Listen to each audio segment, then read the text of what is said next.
Átila falando sobre o suco? Bora ver. Suco, reposição hormonal, tudo isso está em alta. Mas e se eu disser que essa moda de usar aplicações de hormônios para ficar em forma, para conseguir virilidade ou mais juventude tem mais de 120 anos? Dado o interesse atual Já existia suco há 100 anos atrás? no uso de hormônios, isso parece até uma coisa bem recente. Em março de 2023, um grupo de sociedades médicas emitiu um comunicado conjunto pedindo uma maior regulamentação sobre os anabolizantes, porque os médicos associados estavam recebendo mais casos de complicações ligadas ao uso indevido de substâncias que agem como hormônios masculinos. Em abril, o Conselho Federal de Medicina vetou o uso de anabolizantes para fins estéticos, o que também inclui o chamado chip da beleza, que é um implante. Cara, o chip da beleza, hein? Pô, vocês viram esse rolê? Eu vi, sei lá, uns 2 anos atrás, 3, muito influenciador fazendo isso, né? Que é basicamente um chip que deve ter hormônio dentro dele lá e que vai liberando no corpo da pessoa ao longo de um ano inteiro, né? Eu lembro que eu vi o cara que ele tinha colocado um na bunda, mano. Na nádega, né? Implante hormonal, como o nome diz, que é A usado Virgínia tem? Colocou na época? para fins estéticos. Mesmo assim, o uso irregular sem prescrição médica e as vendas em redes sociais e aplicativos de mensagem continuam.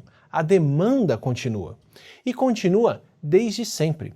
Surpreendentemente ou não, esse uso de hormônios para promover saúde, não necessariamente para corrigir uma deficiência ou algum problema de saúde, vem de antes de nós sabermos o que são esses hormônios. Nesse vídeo aqui, que é mais um da nossa série de colaboração com o podcast Ciência Suja e com apoio do Instituto Serrapilheira, a gente vai ver como o uso pseudocientífico de hormônios vem lá do final do século XIX com uma prática que era conhecida como organoterapia ou opoterapia e que também se infiltrou na cultura pop, virou machinha de carnaval, só que tinha, adivinha, raízes discriminatórias com ligações até com a eugenia e o fascismo. A ligação entre certos órgãos do corpo e características como a virilidade não é lá muito nova. Castração para manter animais mais dóceis, especialmente no caso dos machos, é uma prática que acompanha a pecuária há milhares de anos. A castração, inclusive, já foi estendida e aplicada em humanos, com os famosos eunucos, que eram pessoas escravizadas que eram castradas logo na infância para não desenvolverem características sexuais secundárias e continuarem mais dóceis para exercer funções como guardar mulheres ou fazer tarefas domésticas. Não tem aquele lance do castrato, né? Que é o cara que canta com a voz mais aguda, né? Os eunucos do faraó, né? Exatamente. Ou até para manter a voz dessas pessoas mais fina. Caramba, previu o negócio. No caso de cantores, quando mulheres eram proibidas de cantar nos castrati italianos. Se tirar testículos impedir alguém de desenvolver características masculinas, talvez implantar testículos reforçasse ou rejuvenescesse a virilidade. O quê? Peraí. Tu tá me falando... Vamos esperar pra ver. Se 1 é pouco e 2 é bom, talvez 3 não fosse demais. Daí a mistura entre órgãos, hormônios e juventude. A busca pela fonte da juventude eterna sempre foi tema de livro, filme e, claro, de muita pesquisa. E a organoterapia, segundo o historiador Rodrigo Lima da Fiocruz, que escreveu uma tese sobre o assunto, também surgiu mais ou menos desse tipo de busca.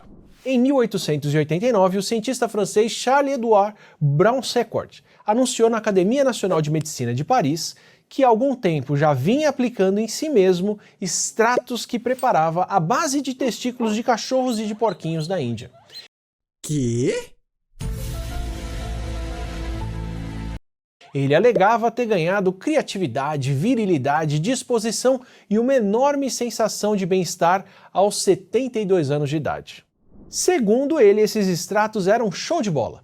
Nessa época, show de bola é um excelente termo, né? O conceito de hormônio, que é uma substância produzida em uma glândula do corpo para agir em outra parte dele, ainda não estava muito bem estabelecido. O nome, hormônio, inclusive, só foi ser usado no comecinho do século XX pelo fisiologista inglês Ernest Starling. Ele lambeu o próprio rabo.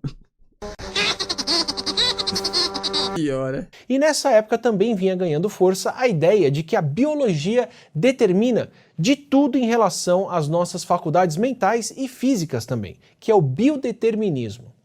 teve quem achou que não era muito boa essa ideia do Brown Sequard de ter testado o método dele nele mesmo para depois fazer propaganda. Tem um viés um tanto óbvio aí, né? Que é quando um pesquisador desenvolve uma técnica, aplica nele mesmo e ele relata quais são os efeitos positivos que ele mesmo percebeu e registrou como positivos.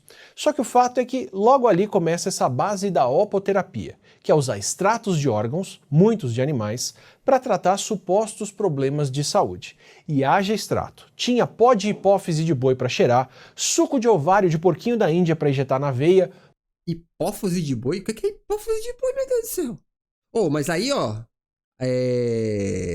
nas casas de cheiro tem algo parecido, né? Em Belém, no Ver o Peso, tem muito o lance do língua de boto. Eu não sei se é língua de boto, mas tem coisa de boto. Não, tem o pênis do boto, tá? Que coloca dentro de um chazinho pra deixar, né, as pessoas apaixonadas. Muita coisa esquisita. O Brown Sequard publicou as suas ideias na revista The Lancet e, segundo um outro levantamento que ele mesmo fez 10 anos depois, ele contabilizou 12 mil médicos pelo mundo que exerciam essa ciência da organoterapia. Ele também listou as condições nada modestas que a sua terapia tratava: doenças neurológicas e renais, nanismo, síndrome de Down, que ainda não tinha esse nome, tuberculose, câncer, paralisias, diabetes, anemia, esclerose, gangrenas, mal de Addison, gripe, enxaqueca, reumatismo, gota, malária e outras tantas. Oh, isso é igual aquele remédio que as mães e as tias tudo compram, que é um gel chamado Doutorzinho. Já viram? Ele é basicamente canforado. Serve pra tudo. Você passa, ele tira a dor. Você põe no café e toma, ele tira a dor. Serve pra tudo, mano. Se essa lista parece colocar a opoterapia entre aquelas curas milagrosas que funcionam pra tudo, é porque é bem o caso. Não tinha evidência científica pra nada disso. Além do tem o Gota do Zeca também. Exato, o Gota do Zeca que é tipo... Pô, aqui na região norte também teve uma época que uma fruta, não sei se é fruta, ficou popular por ser fruta que curava câncer. O nome do troço é noni. Gente, esse negócio viralizou que toda casa tinha um pé de noni. E o noni, meu amigo, é um negócio que depois que ele cai e ele é armazenado, mas fede de um jeito. Pouco entendimento sobre hormônios, nessa época pré-transplante, a gente não tinha um entendimento de imunidade suficiente. Cheiro de vômito. É isso aí, falou tudo, tá aí, cheiro de vômito.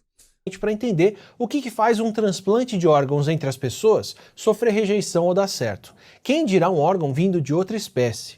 E mesmo no caso dos tratamentos com extratos ingeridos ou injetados e não o órgão em si, quem testava o método não padronizava direito a concentração dos extratos de tecidos dos animais.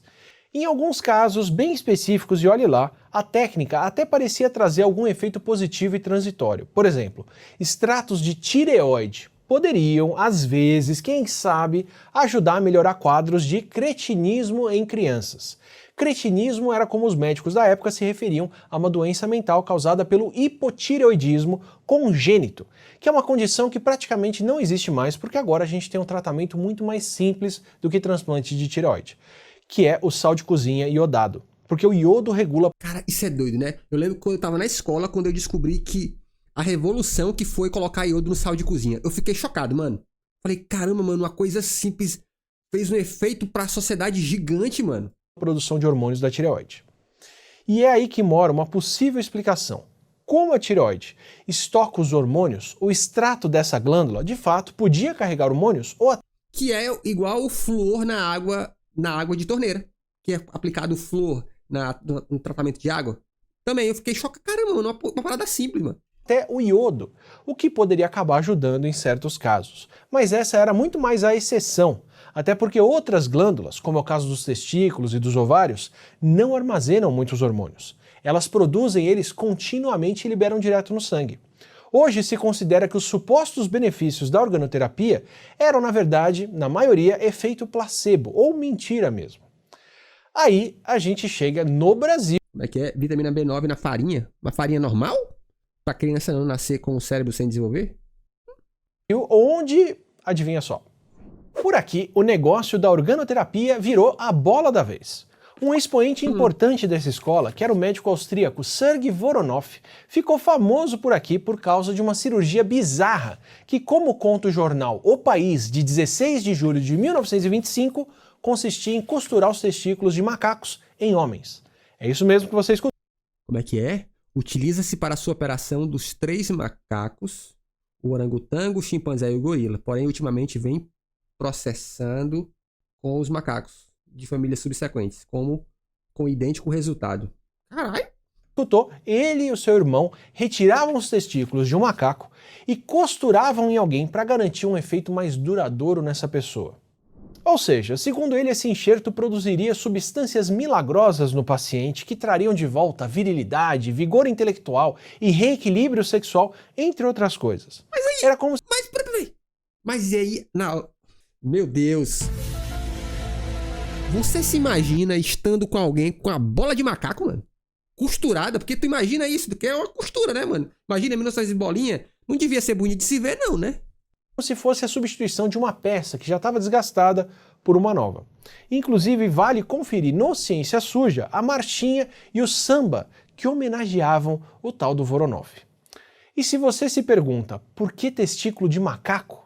Saiba que essa foi uma das alternativas menos piores para conseguir tecido fresco. Afinal, não é todo mundo que se dispõe a doar um testículo para ajudar alguém a se sentir mais viril. E as soluções, com o passar do tempo, não foram muito legais, como a Mary Roach conta no livro Bonk. Frank Lidstone, que foi um dos primeiros a dar bola para essa noção de implantar um terceiro testículo, conseguiu seus tecidos de jovens falecidos, com transplantes que podiam levar mais de um dia após a morte do doador para acontecer. Tu tá maluco, doido? Enquanto um outro médico do país, Leo Stanley, resolveu trabalhar com órgãos de presos recém-executados. Por que será, né? Por que será? Essa saída, aliás, traz uma outra tendência que também se repetiu aqui no Brasil, como mostra a atuação de quem deve ser o principal expoente da opoterapia, que é o médico legista Leonídio Ribeiro, que comandou o Laboratório de Antropologia Criminal da Polícia Civil do Rio de Antropologia Criminal? Janeiro, na década de 1930.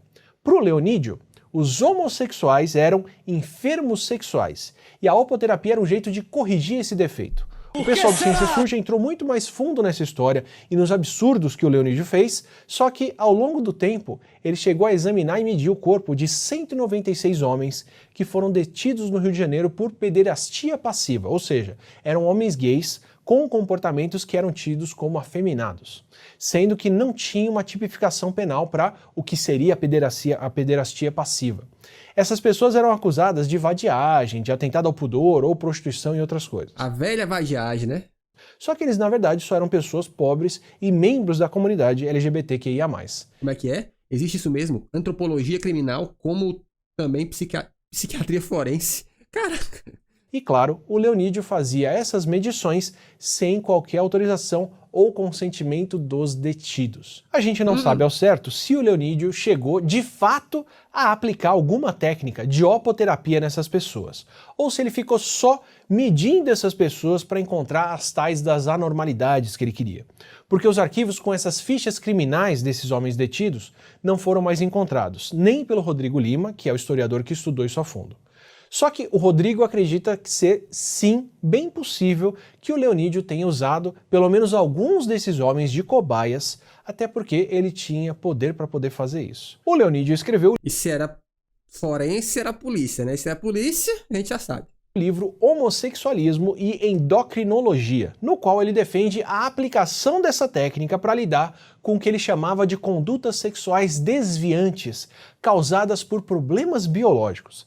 Ele chegou a ser recebido e elogiado pelo ditador fascista Benito Mussolini em 1935, que expressou satisfação em saber como um professor brasileiro continuava no seu país as tradições da ciência italiana. Nossa! Lembrando que o Cesare Lombroso, que promoveu uma tese determinista, que os criminosos tinham traços físicos que podiam ser medidos, era da Itália, e claro, quase todos os traços físicos que ele relacionou à criminalidade estão presentes em populações negras que eram acompanhadas aqui. E é por isso que a opoterapia surpreende 0 pessoas. Pode sim ser considerada uma prática eugenista no contexto que ela foi feita. Uma pseudociência conduzida de um jeito bem rudimentar e bem tosco, partindo de pressupostos preconceituosos e com o objetivo de corroborar e justificar crenças pré-estabelecidas. Vale lembrar que o momento que a gente está falando justifica todo o sucesso dessas ideias. Na época, a Alemanha nazista estava em ascensão, os Estados Unidos e outros países, inclusive o Brasil, estavam promovendo e aprovando uma série de leis eugênicas. O próprio Lidstone, que começou com transplantes escrotais a partir de falecidos, escreveu que negros cometiam crimes por conta da sua ancestralidade não civilizada e que deveriam ser castrados para não caírem mais em tentação. Tá vendo como tudo se mistura? E aí, experimentos nesse tipo de condições não são exclusividade do passado. Em pleno 2023, pessoas encarceradas nos Estados Unidos ganharam processo por terem recebido ivermectina para tratar Covid sem consentimento.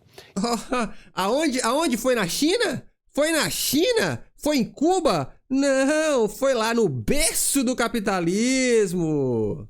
Ora. É por isso que, como diz o nosso querido Monark... Às vezes eu dá vontade de voltar pro Brasil, viu? Hein? E o pior, o médico que fez essa experimentação em cadeias prescreveu doses para essas pessoas até 6 vezes maiores do que as doses que ele prescrevia para os clientes de clínicas particulares. Por que será? Apesar de alguns bons usos possíveis das terapias hormonais e dos próprios anabolizantes, que são tratamentos válidos em muitos casos, como perda muscular rápida por causa de tratamento do câncer, esse tema está marcado por muita dualidade ao longo do século passado, inclusive com experimentos antiéticos, completamente eugênicos, que continuaram sendo repetidos mesmo depois da tal era de ouro da eugenia.